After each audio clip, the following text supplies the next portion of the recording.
Hello and welcome to ADHD Her Way, the podcast where women gather to explore the real, raw, and often chaotic world of navigating life with ADHD. So grab your iced coffee and let's dive in. I'm Johanna, a developmental psychologist, mother, and someone who's walking this ADHD journey right alongside you. In this podcast, we're breaking down barriers and exploring what it really means to live with ADHD, from the challenges of motherhood and late diagnosis to the triumphs of balancing work, study, and entrepreneurship. We're here to share, learn, and grow together. Every episode, I'll dive into the heart of ADHD, unmasking the struggles, celebrating the small wins, and uncovering the insights that make our journey unique. Whether you're newly diagnosed or have been navigating these waters for years, you are not alone. However, before we jump into today's episode, I bet you might forget later. So why not hit pause right now, subscribe, and leave me a 5-star rating. It's a small step that helps us reach more wonderful women in need of this information. I'm so excited this is the very first episode of ADHD Her Way.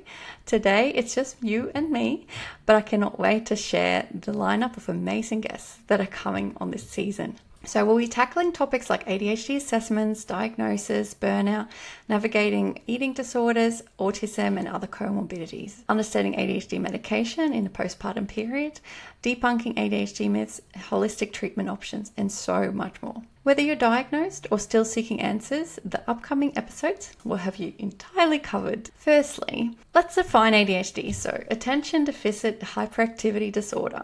An interesting name and not entirely what it says, but it's a neurodevelopmental condition that impacts the parts of the brain that helps us plan, regulate our emotions, focus, and execute tasks. ADHD symptoms vary by subtype, inattentive, hyperactive, or combined, and are often more difficult to diagnose in girls and women. You might be wondering what the signs are of having ADHD.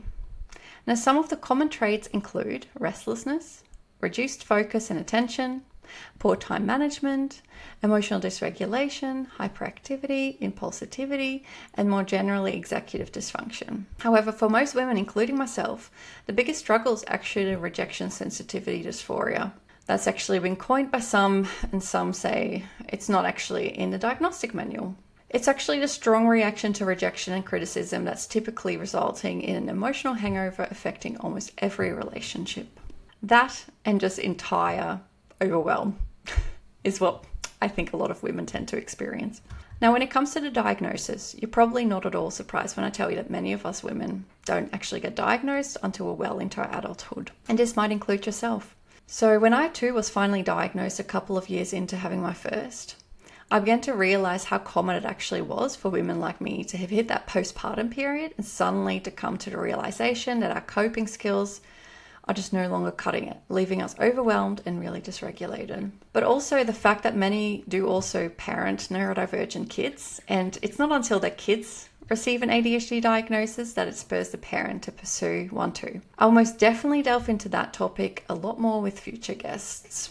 I'll also be deep diving into the topic of diagnosis and symptomology very soon. But for now, I'll leave you some handy resources in the show notes if you'd like to have a look up for some more info on diagnosis in women and girls, particularly as mothers and women with ADHD more generally. Being neurodivergent means you have the ability to see the world through a different lens.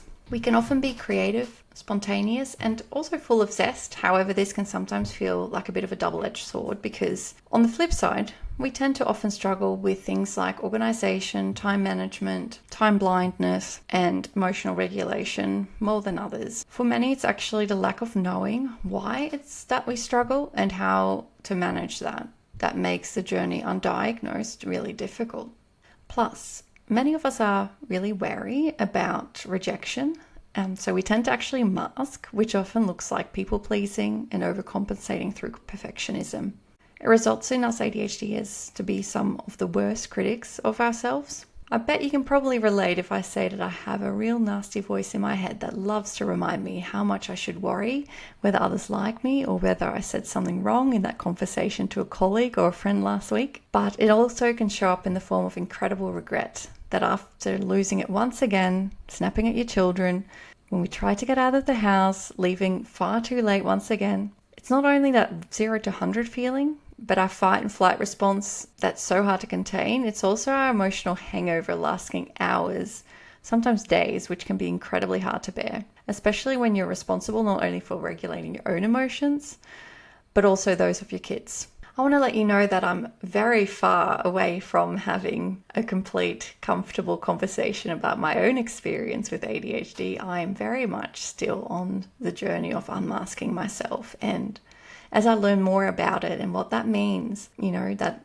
authenticity and being vulnerable in order to get a deeper connection, such an important part of my own growth and my self-acceptance and building more genuine friendships and relationships with people that are healthy compared to ones that involved a lot of people pleasing.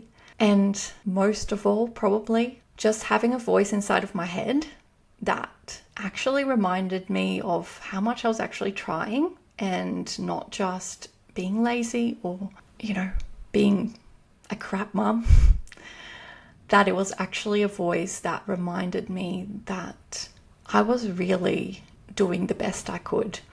And that is probably the thing that has changed most. And I would love for you as a listener, whether you have ADHD or not, to really try and build on yourself, to really try and work on that inner voice that can be so incredibly mean. Could there be a part of you that could just simply say, I am proud of how hard you're trying. You're doing the best you can. Because you know what that will do? In spite of all your struggles, that it gets you a step closer to more self-acceptance, self-understanding. And by doing that, you actually become a lot closer to those around you, because when that voice inside of your head is as mean as it is, all it does is push people around you away too. Next episode, I'm excited that I'll chat to a passionate psychologist who will share her personal experience with late diagnosis. And we chat about the juggle of launching a podcast, parenting, and running a psychology practice. It's an episode filled with insights and strategies you won't want to miss. So thank you so much for listening.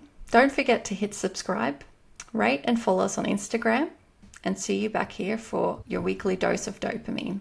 Bye now.